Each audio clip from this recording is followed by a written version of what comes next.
I have an unconscious bias against black people. And nobody was more surprised to learn this than me, right? I'm a black person. I'm black, has black, my sister's black, most of my aunts and uncles are black, but despite that fact, I have an unconscious bias against black people. And how do I know this? I know this because I was able to take a test. The test was developed by Harvard University. The name of the test is called the Implicit Association Test. This test tests your subconscious brain. And it does it similarly to the test we just took. It assesses how fast you respond to stimuli and how accurately you respond to stimuli. And that's how it tests your subconscious brain. Who's taking the test? Okay, a few of you are taking the test. I want everybody to take this test at your own time. Just Google Harvard University Implicit Association Test. Please take this test. Okay? What we know about this test is of the 5 million people who have taken the Implicit Association Test, 83% of white people who take this test come back with an unconscious bias against black people. 82%. But what we also know about this test is that 70% of black people who take this test also come back with an unconscious bias against other black people. Now, why is that? I'm going to explain this to you in the little time that we still have left to go. But I'm going to tell you this up front. You didn't stand a chance. You legitimately did not stand a chance. This is what the test looks like. You're going to see a face. It could be a black male or a white male. You're going to ask you a series of questions. You have to respond to those questions. And it's going to assess how quickly you respond and how accurately you respond to those questions. Okay? 83% of whites who take this test come back with unconscious bias against blacks. 70% of blacks who take this test come back with unconscious bias against other blacks. Why is this? Well, I'm going to take a little short history lesson. I'm going to introduce you to a man by the name of Dr. Kenneth Clark. Dr. Kenneth Clark was a child psychologist in the 1950s. He's most famous for an experiment that he did with children between the ages of 5 and 8. The experiment was called the black doll, white doll test. A real simple test. Dr. Clark on one side of the table, on the table, 2 dolls. The dolls are exactly the same. The only thing that's different about the 2 dolls, one doll is black, and one doll is white. In fact, if you ever go to the newest Smithsonian Museum of African American History in Washington, D.C., they have those dolls on display if you go visit that museum. Now, on the other side of the table is a child between the ages of 5 and 8 years old. And Dr. Clark asks a series of questions. Which doll is the black doll? Which doll is the white doll? Which doll is the pretty doll? Which doll is the ugly doll? Which doll is the nice doll? Which doll is the mean doll? And then finally, which doll looks most like you? Right? Results of the test were horrifying. All the kids were able to identify which was the black doll, which was the white doll. But the vast majority of children found the white doll to be the pretty doll, the black doll to be the ugly doll. The white doll to be the nice doll, the black doll to be the mean doll. And then finally, all the kids were able to identify which doll looked most like them. Now, the rationale for why the test was done so poorly is the time in which this test took place. The test took place in the 1950s. In the 1950s, we operated under a rule of law called Jim Crow. Anybody heard of Jim Crow? Right? So you saw the white water fountains, black water fountains, white entrances, black entrances, things of that nature. Right? Anybody know why it's called Jim Crow? The name was Jim Crow? Right? Absolutely. It was named after, in the 1800s, there was an actor by the name of Thomas Dartmouth Rice. And Thomas Rice was a white man, and he became really famous for portraying one character. And that character he portrayed was a recently freed, formerly enslaved black man by the name of Jim Crow. And he would perform this character in what we call blackface. He used either black grease paint or burnt cork put on his face and hands to give the impression as if he was black. And when he portrayed this character over the top. So he spoke broken English, he was lazy, he was a thief, he couldn't be trusted. In fact, any stereotype that you've ever heard about black people, they've actually traced back to the portrayal of this one character by Mr. Rice. Now, why do they call it Jim Crow laws? Called Jim Crow laws because in the South, in the 1960s, the 1950s, the legislators wanted to separate us by race. So they used this Jim Crow character to separate by race. Right? I told you he was over the top. He was lazy, he was a thief, things of that nature. And so what happened was the legislator said, you do not want to sleep in the same bed as Jim Crow because Jim Crow is good. And you do not want to eat from the same silverware or drink out of the same water fountain as Jim Crow because Jim Crow isn't clean. And you wouldn't want to live in the same neighborhood it as Jim Crow because he's a thief. And Jim Crow became this euphemism for black. And so they turned it into Jim Crow laws. So, if you're ever on Jeopardy, give me my promise. All right? All right. And if you didn't know that, don't worry about it. It's not your fault. We do not teach our history. And because we don't teach our history, a lot of people are unaware of that fact. I just want to make sure you do that. So, I want to introduce you to a young girl named Linda Brown. Linda grew up in the 1950s, grew up in Topeka, Kansas. In the 1950s, in Topeka, Kansas, schools were separated. Black schools, white schools. Linda was black. So one day, Linda wanted to go to the all-white school. So her mom said, fine, I'll register you for the all-white school. So Linda's mom registered her for the all-white school. First day of school, she shows up, walks up the stairs, met by the principal. Principal said she can't come in. She says, why can't I come in? Oh, this is an all-white school. We have a school for black students, it's right down the street. You can go to that school. Linda said, I don't want to go to that school, I'll go to this school. Principal wouldn't let her in. Linda and her mom hired a lawyer, a young lawyer from the NAACP. That lawyer's name? Thurgood Marshall. Now, we know Thurgood Marshall to be the first black Supreme Court justice, but at the time, Thurgood Marshall was a newly recent grad from Howard Law School. He took the case, argued the case all the way up to the United States Supreme Court. When he argued that case, he used Dr. Kenneth Clark's experiment. And he said that we are doing a disservice to our children because of these Jim Crow laws. We have a group of society that thinks they're superior because they can walk into any restaurant. They can sleep in any hotel. They can sit anywhere they want on the bus. We have another group that feels they're inferior because they can't walk into any hotel. They can't go to any restaurant, and they can't sit anywhere they want on the bus, right? Argue this case. In the decision that we may or may not see again, 9-0, unanimous, Supreme Court agreed with Thurgood Marshall.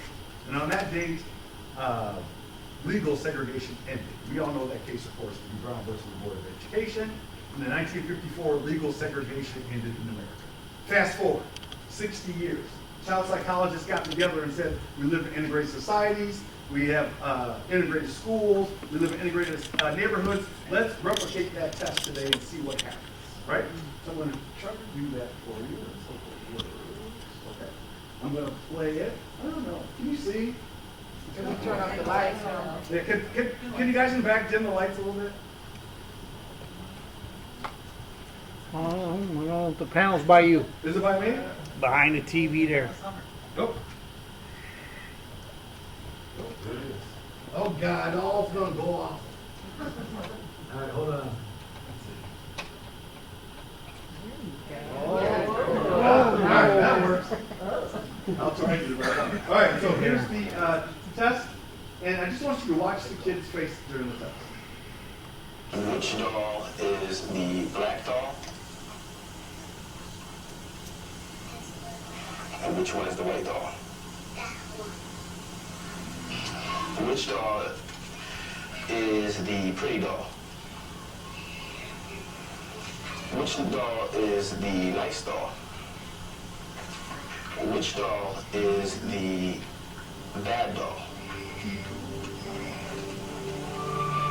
Which doll is the nice doll? And which doll is the bad doll? And why is that doll pretty? Because she's white and you have 2 eyes. And which doll is the ugly doll? Why is that doll ugly? Because he's black. Which doll looks most like you? Okay? Yeah, which one looks like? And that one.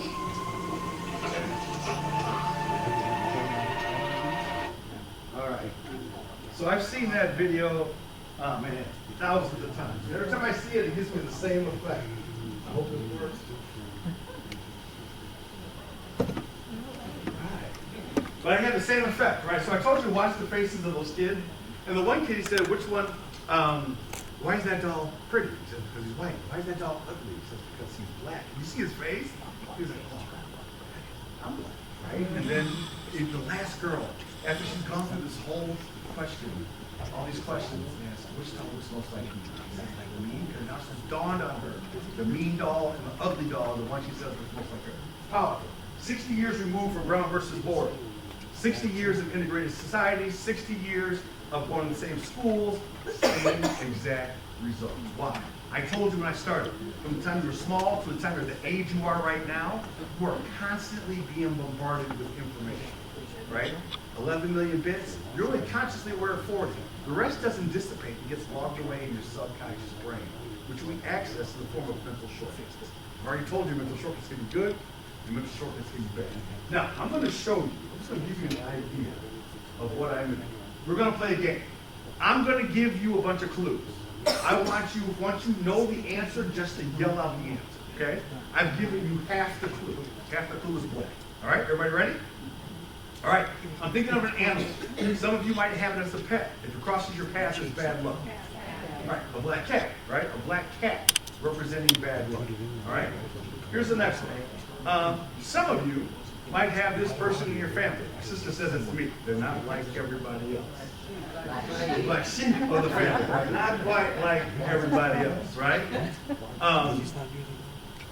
Traditional in movies, what color does the good guy wear in movies?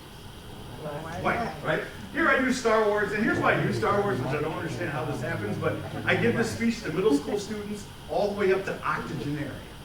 And for some reason, Star Wars crosses all those generations. I have no idea why that happens. But you also see it in Marvel, you also see it in Lord of the Rings, you also see there's a lot of movies where the good guy wears white. If the good guy wears white, what color does the bad guy wear? Black, right? Darth Vader, Darth Maul, Darth Sidney, the whole damn Sith, right? All of them. They all wear black, right? In fact, Except Black Panther. It's what you say? Except Black Panther. We haven't got to that. Black Panther ain't in Star Wars. Right? So the bad guys always wear black, right? In America, what color do brides wear? Anybody know why? Purity, innocence, things of that nature. All right? What color do you wear at funerals? Black, right? Death, sorrow, despair. All these things. From the time you're small, from the time you're age right now, you're constantly being bombarded with this type of material. All right? So I got some other ones, just yell them out when you know them. This first one is a place where you buy things. It's not eggs, milk, and cheese, but like other people's kidneys. Market. Yeah, black market. Black market. Now, I could use other people's kidneys. I had a kidney transplant, so I could use other people's kidneys. Right? I didn't get it from the black market. That's the one you came up with, right? Right? That's the one that made you think about it. Quickly, that was quick. Everybody can barely say it. All right, in the 1950s, a group of actors and actresses that everybody thought were communists. Because they're communists, they can get no work. What was happening? They're blackballed, they're blacklisted. Absolutely. All right, this next one. If it wasn't for bad luck, this person would have no luck at all. In fact, they're often portrayed with this hanging over their head. Black cloud. Absolutely, black cloud. Oh, I'm getting a phone call. Don't worry about it. We're going to let it go. Okay. All right. This next one, I'm not talking about card tricks or pulling rabbits out of a hat. I'm talking about seances and Ouija boards. Like magic, right? Evil. Things associated with black magic. Now, this next one, now maybe it's just me, and it could be just me. But to me, if you tell me it's a plague, that's bad enough. I get it. That's why you have to say it's a plague. So we don't say it's just a plague. What do we say?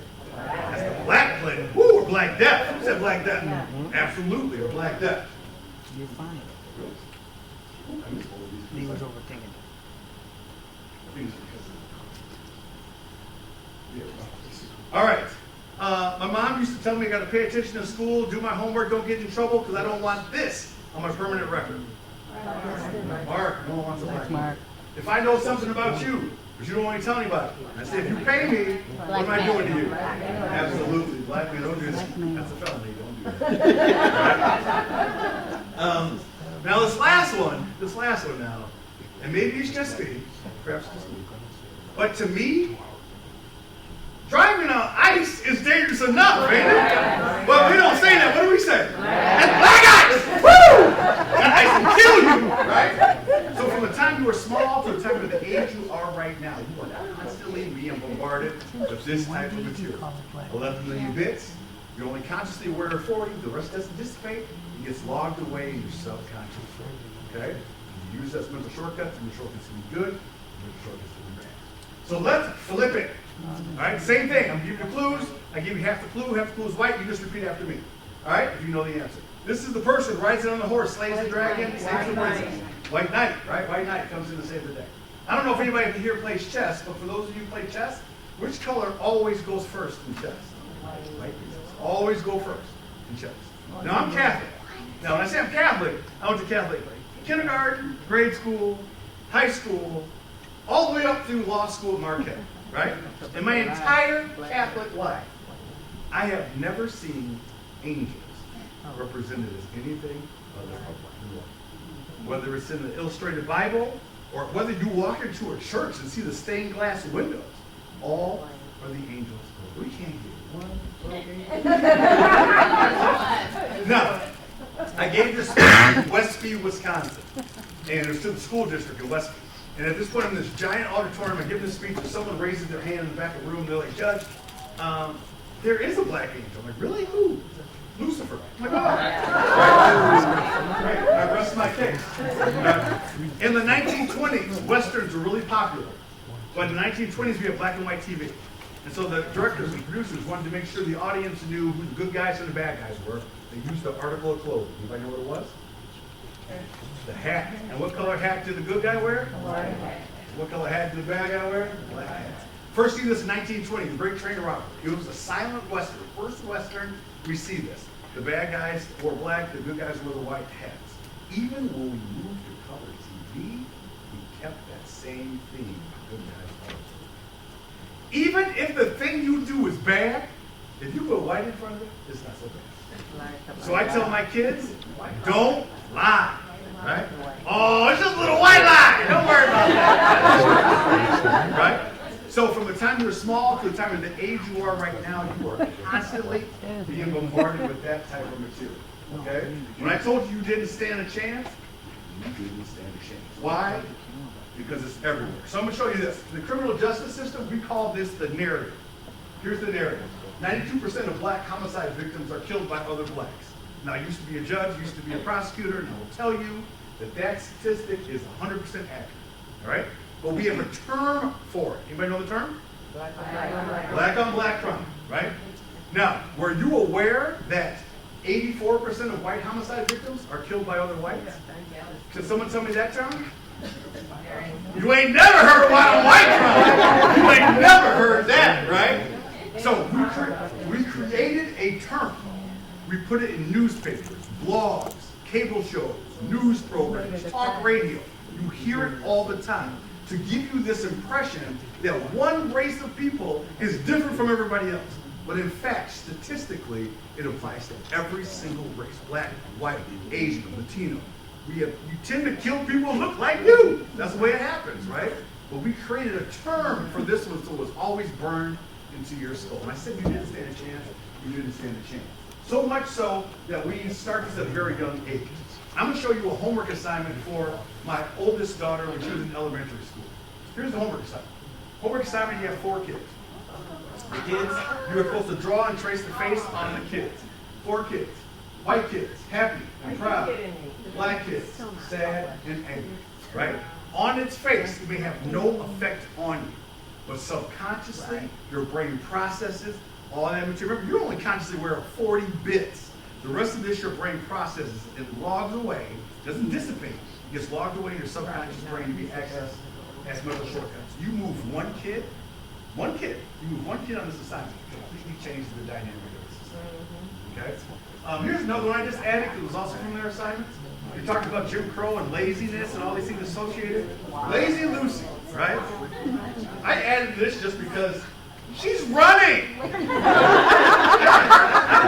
don't understand that one at all. Not even standing still. But I tell you, we start this at a very, very young age. Do you remember this story?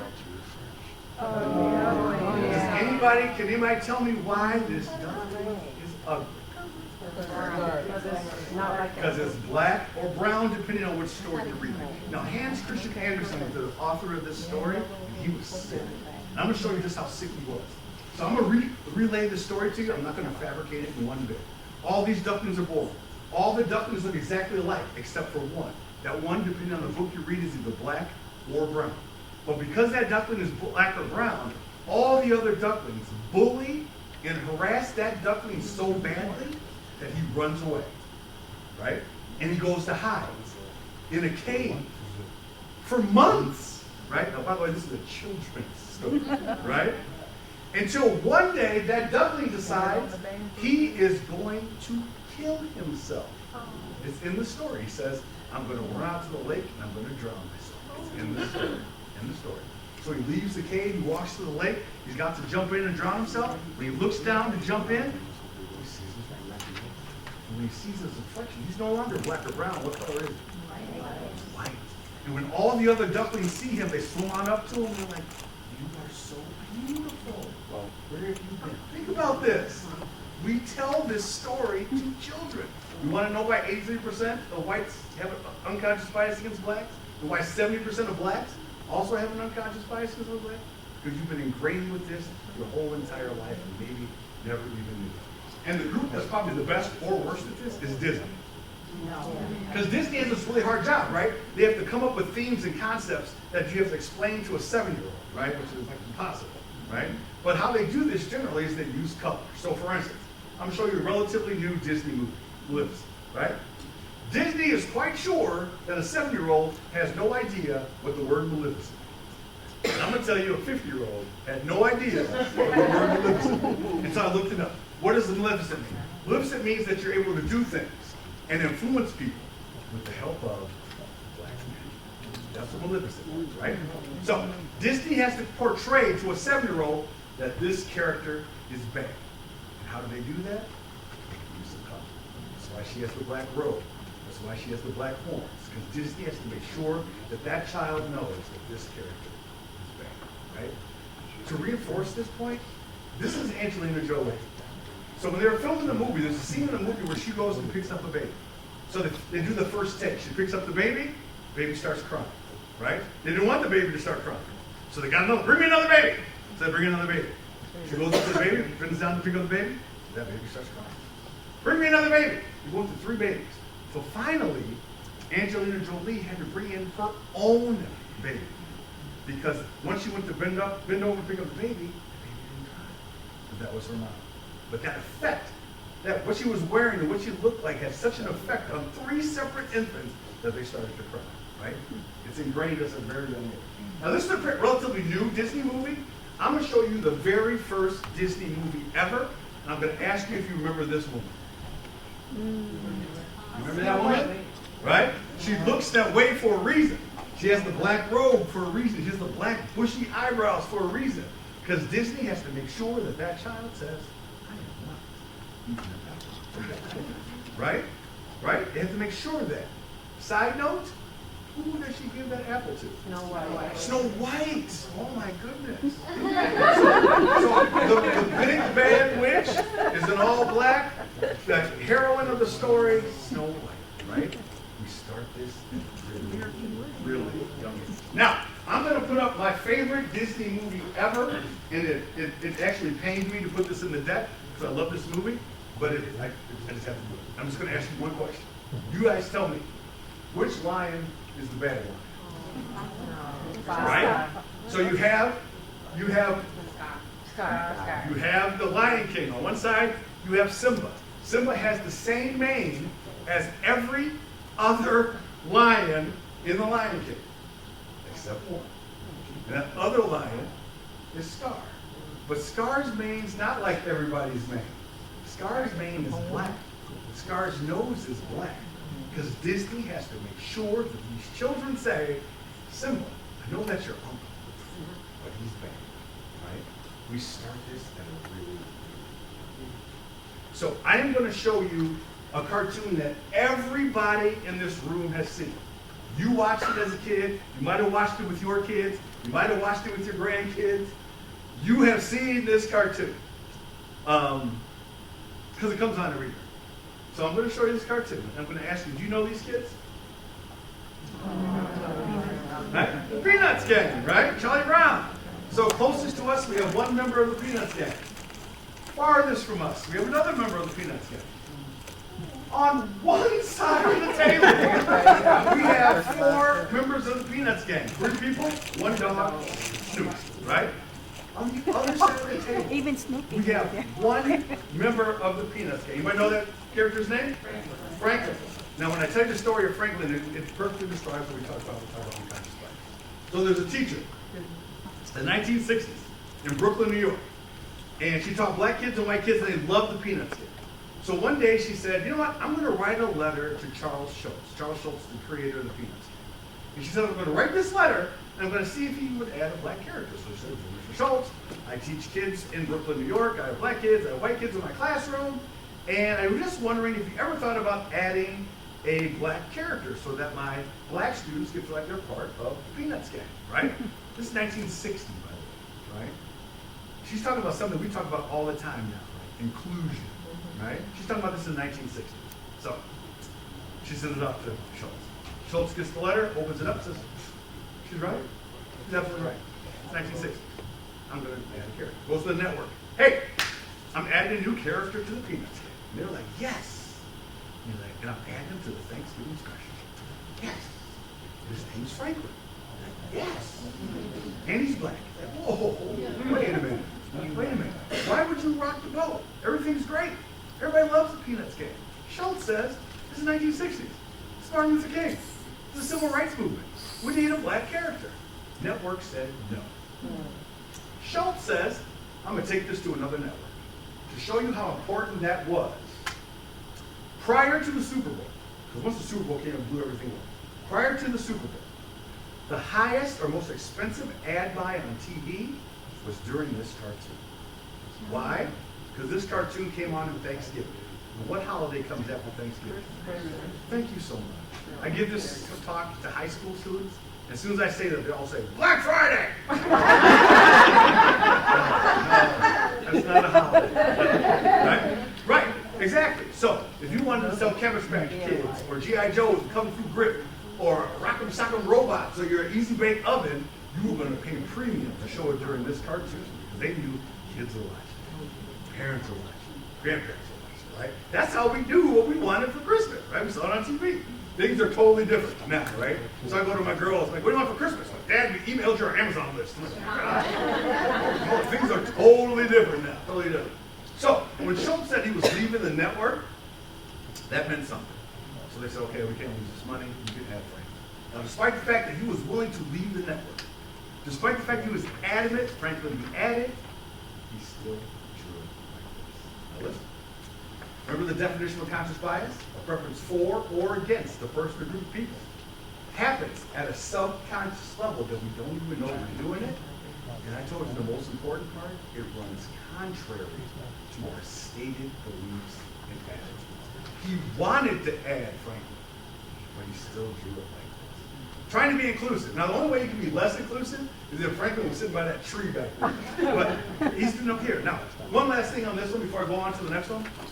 My daughter said to me that, Dad, it looks like everybody's seated in a chair that you would put out for people for Thanksgiving. Oh, Everybody except Franklin, right? Franklin's got that kind of chair like, oh, Franklin showed up. Grab a chair.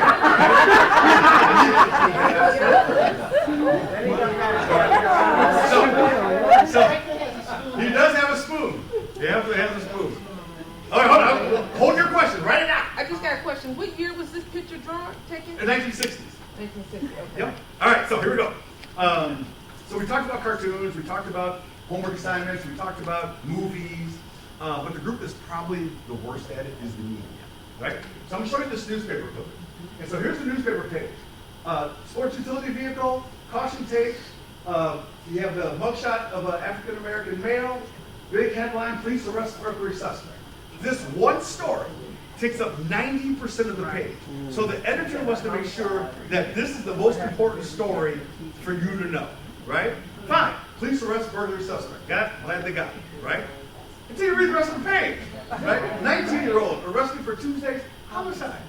I used to be a prosecutor and I used to be a judge. I'm going to tell you, homicide is just a little bit more serious than burglary, right? Right? If that wasn't bad enough, bottom left-hand corner, deputy, ex-constable, killed in the line of duty.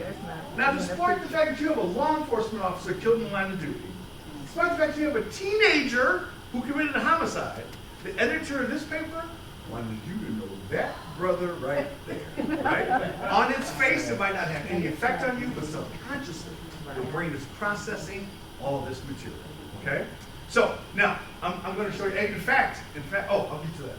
I'm going to show you this next one. It's a web page from a news station. It's the same date. It's the same charge, but it's told differently. All right? So here's the page. You've got Channel 9, ABC News in Iowa City, Iowa. All right? On the left-hand side, 3, University of Iowa wrestlers arrested, burglary charges pending. Then you have the pictures of the 3 individuals who were arrested for the burglary. Right? Same page, same charge, same date. Coralville Police, Coralville's 5 miles outside of Iowa City, where the University of Iowa is, if you didn't know. Coralville Police arrest 4 in burglary investigation. Then you have the picture of the 4, their hair's not combed. They're not in suit coats and ties, right? They're being represented in mugshot photos, right? So I got a question for you. If you've been arrested for burglary, do you know what you get when you get arrested for burglary? A mugshot, right? And despite the fact that they had a mugshot, the editor of this newspaper chose not to show their mugshot. Here's how important that is. The United States Supreme Court, because when I first became a prosecutor, we used to hand mugshot photos to the jury all the time. The United States Supreme Court said you can no longer use mugshot photos because mugshot photos are highly prejudicial. Highly prejudicial. Whether you are the victim or the defendant, when someone sees it's a mugshot photo, the first thing that we think of is, well, they did something wrong. They did something wrong, right? So now we can no longer use mugshot photos. So I'm going to skip by real quick in the interest of time, and I'm going to ask you if you know these people. Right? So you got Aunt Jemima, pancakes, right? You got Uncle Ben, rice. And a lot of people didn't know that nasty cream of wheat actually has its own master. Cream of wheat is nasty. But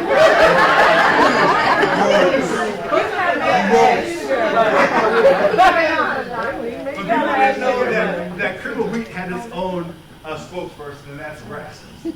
Now, what do these 3 individuals have in common? They have a lot, but what do they have in common? What do they have? All black? Anything else? They're extremely dark.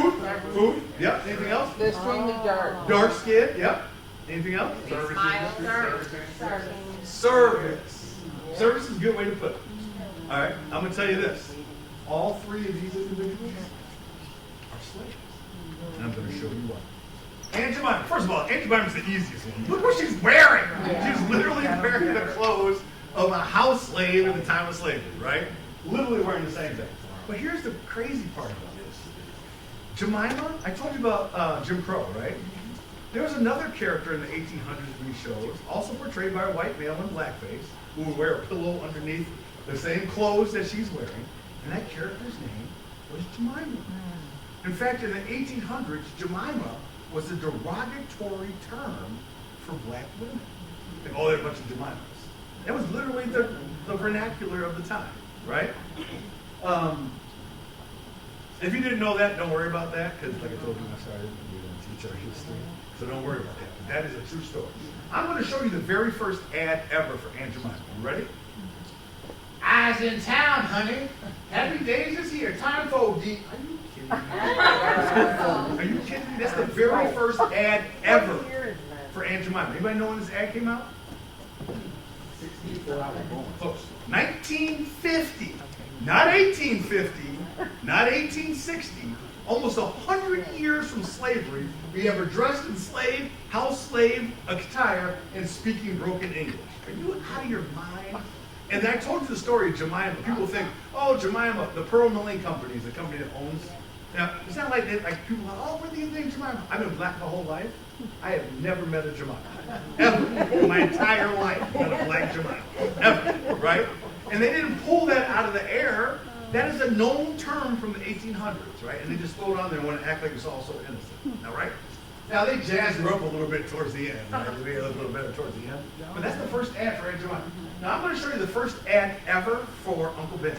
Now, I knew it as Uncle Ben's Rice, right? You all knew that? It was Uncle Ben's Plantation. Right? 1940. Not 1840. 1940. And on the bottom there, it's the Master Rice Recipe. Crazy. Here's the one for nasty cream of wheat. Look at this. Maybe cream of wheat ain't got no vitamins. I don't know what them things is. Are you kidding me? 1920. Not 1820. 1920. Right? I can't think of another group of people who the worst time in their history here, and we would use them to sell pancakes, rice, and mashed potatoes, right? So all that changed in 2020.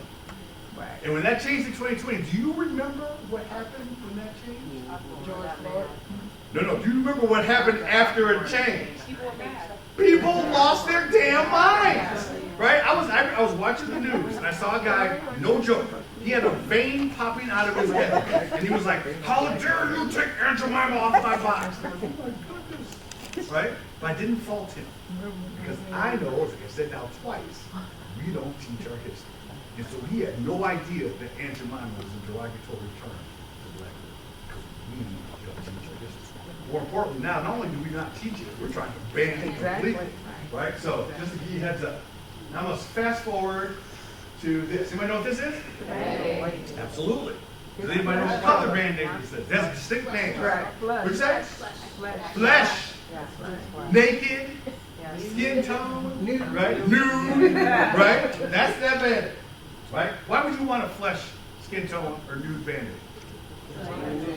So no one knows, just cut, scratch, whatever you have, right? That's why you have those, right? For 100 years, Band-Aid made one flesh-colored Band-Aid. For 100 years! Now, I'm quite sure the Band-Aid people passed people of color on the way to work every day, right? And despite that fact, they made one skin-colored Band-Aid. Now, let me ask you this. If that flesh-colored Band-Aid was my color, look how ridiculous he looks. But he looks like I look with a flesh-colored Band-Aid, right? You know, the purpose of flesh-colored Band-Aid, you told me, was to hide things. If I see this guy, I'm like, what the hell happened to me? Right? That's for 100 years. All of that changed in 2020. In 2020, Band-Aid said, what? And they decided to make different color Band-Aids. But didn't they make them after like a, I think it was a small brand? Brownridge's. Yeah, Yep. they made. Oh, Brownridge's did it way before 2020. That's what I'm But Brownridge's has only been around for 2 years, right? 3 years. They were around for 100 years, right? For somebody else to do it. Well, that and George Floyd. And George Floyd. But if you don't think it makes a difference, that's me. It makes all the difference in the world. All the difference. Can you imagine that even being considered in a product that's supposed to hide stuff? Like, that's not my shade. Oh, sorry, that's all we got. That's all we got, right? I want to show you this one because this is a real commercial. Asian woman, black man. He has just finished painting her apartment. That's why he has the white paint on his face. He goes up to her and says, "I just finished your apartment. I would like to wash up." She says, "You don't have to wash up. I'm going to give you a Tide Pod. I'm going to put you in the washing machine." And so she gives him a Tide Pod and starts to stuff him inside the washing machine. After the washing machine runs, it opens up. He's Asian. That's a real live ad. That's a real ad. A real ad. Right? Oh, it gets worse. I'm going to show you an ad. I'm going to show you an ad from 2019 for Dove. This is the Dove ad from 2019. Black woman puts on the Dove lotion. She starts to take off her shirt. At the end of the commercial, her shirt's off, and she's a white woman. That's a real ad. That's a real. So what I don't understand about this, can you imagine? Don't you just want to be a fly on the wall in that marketing room, where someone's like, "Excuse me, I got a great idea. What if a black woman uses our lotion and she turns white?" I mean, who the hell does that? It's crazy. It's crazy, right? It's crazy. So, all right. So, real quick, I want to introduce you to a woman by the name of Dr. Diva Painter. Dr. Painter got her undergrad from the University of Wisconsin, got her master's from Stanford, got her doctorate from Northwestern. She's famous for doing these experiments in 5 cities: Milwaukee, Chicago, New York, Boston, and Miami. In those 5 cities, she looked for job openings at equal opportunity employers. She sent 2 resumes to each job. One resume was Connor, a name most associated with white men. The other one was Jamal, a name most associated with black men. Same exact word. They changed nothing but the first name. Results: Connor was 10 times more likely to get a call back interview from Jamal, despite the fact they had the same exact resume. So Dr. Page and her team went to all 5 of those cities, talked to the hiring partners. Why'd you hire Connor? Well, Connor was the most qualified. He had all the GPA, the grade point, the class rank, everything we wanted in our work. Said Jamal had the same thing. They were shocked. Remember, unconscious bias. Covers for or against the first group of people, happens at a subconscious level, we don't even know we have them, and runs contrary to our stated beliefs. Same thing, doctors, same exact thing, Connor and Jamal. When doctors, what's it called, Dr. Dyson was just talking about it. When doctors were shown patient histories and asked to make a judgment about heart disease, they're much less likely to recommend cardiac catheterization help or procedure for black patients, even when their files were statistically identical to white patients, right? And they also found out that cardiac care, long-term dialysis, and best treatments for cancer, HIV, or strokes, cancer, HIV were not happening for people of color. Cars. When blacks and whites were sent to bargain for a car, a used car, blacks were offered initial prices $700 higher and got far fewer concessions, right? So I told you real quick that I had a kidney transplant. And I got my kidney from my best friend. And her and I are completely different. I mean, completely different. So, I'm black, she's white, I'm male, female. I'm a big guy, she's a little woman. And I live in Milwaukee County, she lives in Waukesha County, and we're like completely different, right? We're completely different. And so, I'll just tell you the story real quick. So, but she's my best friend, and so I got a call from the doctor that I got kidney disease, and I got to have a transplant. So I call her, like, I got bad news, I got to have a kidney transplant. Before I could get it out of her mouth, she was like, oh, you can have my kidney. Like I was asking for sugar. You can have my, and this is my honest to God reaction to her when she said it. I was like, oh my God, I'm sick. Like, your kidney will not work, right? She's like, well, let's get worked up and do it anyway. She gets worked up, comes back perfectly, right? We do the kidney transplant works out perfect. The reason why I tell you this story, because we were both judging the same thing, is because this is me and her. The reason why I tell you this story is because her and I replicated the car thing in 3 dealerships in the Milwaukee area. So I went first, we both judged, we both make the same amount of money, same thing. I go in and negotiate for a car, we got everything, navigation, sunroof, I didn't even know they had huge formats, and I had that. We got everything, right? I leave, we wait a week, send her back, same dealership, same person I talked to, right? New York, 3 separate dealerships. So much so, and this is the honest to God truth, she has bought my last 2 cars. I am not getting screwed out of it for not her buying my last. In fact, I have her go in, she negotiates, and as soon as she's ready to sign, I jump in like, ta-da!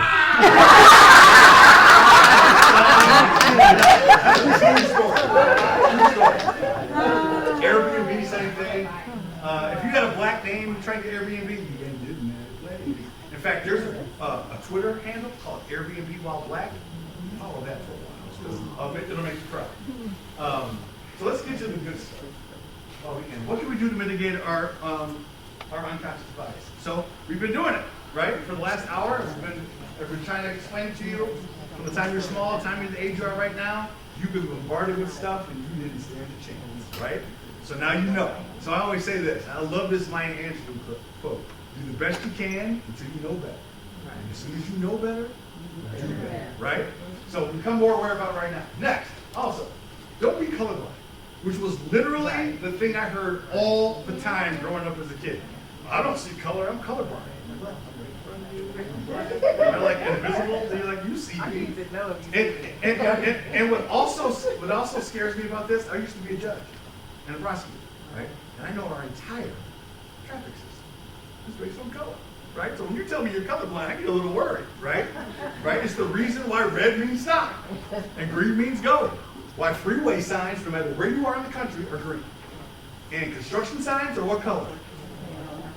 Yellow or orange, depending on where you live, right? I mean, always. We do that because we want to make sure people know what's going on. So you see color. Recognize and appreciate the differences. Here's the greatest thing about where we live right now, right? Unless you are Native, Indigenous, First Nation, your people were brought here or immigrated here. Period.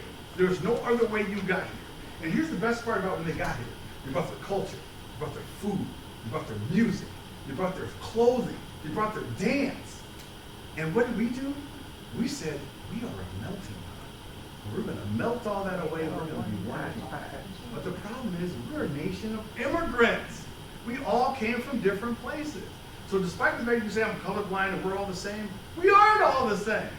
So why don't we recognize and appreciate that? That's the beauty of it. I travel a lot, right? And so I was in Holland. And I love Holland. And then I went to Iceland. And I love Iceland. But those are two countries I went to where I was there for a week.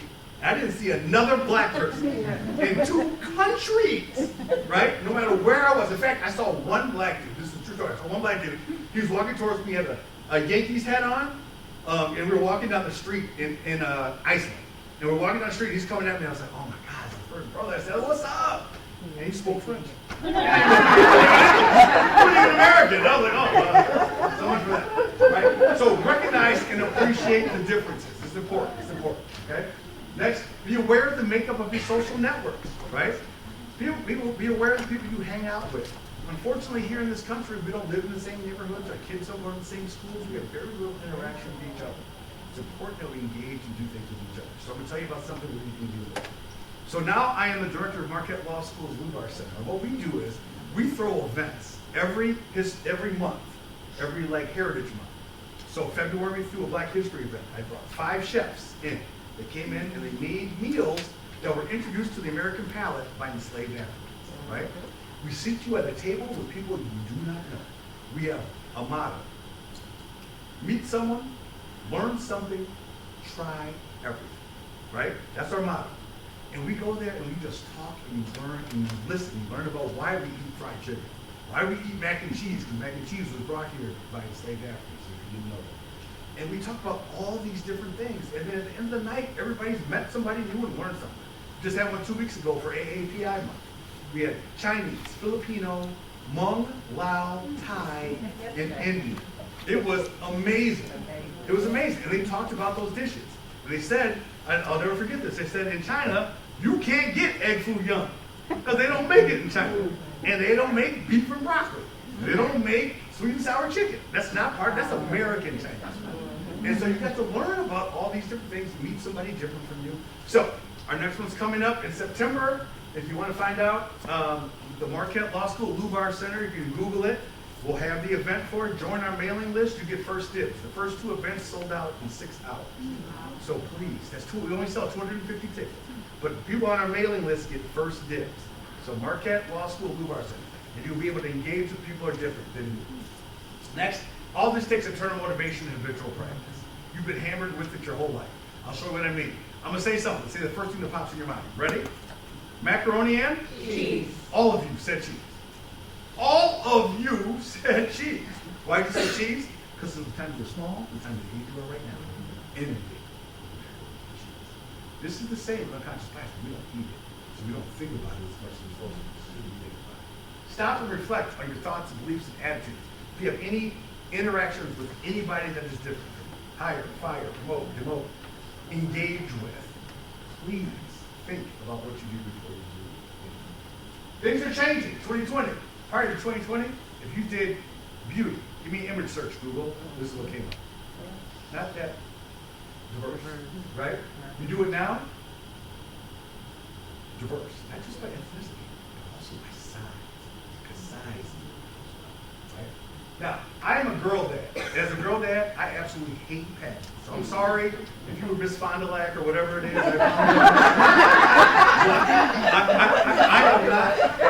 do not like pageants. But the only reason I have this on here, pageants started in America in 1952. Women of color couldn't join until 1976. Right? You know why they couldn't join? Because the judges said they weren't pretty. Right? 2022, all 5 crowns were held by women of color. So things are changing. Our images of beauty are changing. So much so, that's Miss Ireland. No joke. That's Miss Ireland. No joke. Right? All right. So I'm up against my time. Last thing, everybody put your hands out like this. All right? Now put them like this. That's a hug from me to you. Thank you so much. Oh, that's cool. Yeah. Anybody? questions? You don't have any. I know I'm totally pushing you. Go ahead. I wanted to ask about marketing companies. Like, has there been any like exposure for the history of our Yes, company? yes. So I went really fast because I only had an hour. Yeah. So Dove, have you seen a Dove commercial Yeah. lately? Yeah. They've done Literally, a good Dove job. has like Yeah. every ethnicity on the Yeah. planet waiting for an alien to come walking out because they have everybody in it. So things are changing that way. You're seeing. Remember ads? When I was growing up in an ad, you would never see two men buying a house, right? Or even a black and a white woman going to buy a car. Now it's all the ads are there. Things are changing. But have the agencies that are creating those ads, have they also Yeah, because they're investigated their getting own younger, practices? right? Their generations are now my generation, right? So people, and it gets better with each generation as far as my kids. So when I was growing up, when people said in my high school, when I went to high school, people said, oh, they're gay, oh, they're gay, right? My kids don't even think anything about it. Gay, trans, they don't think anything about it. So those attitudes are changing with those generations. Everybody.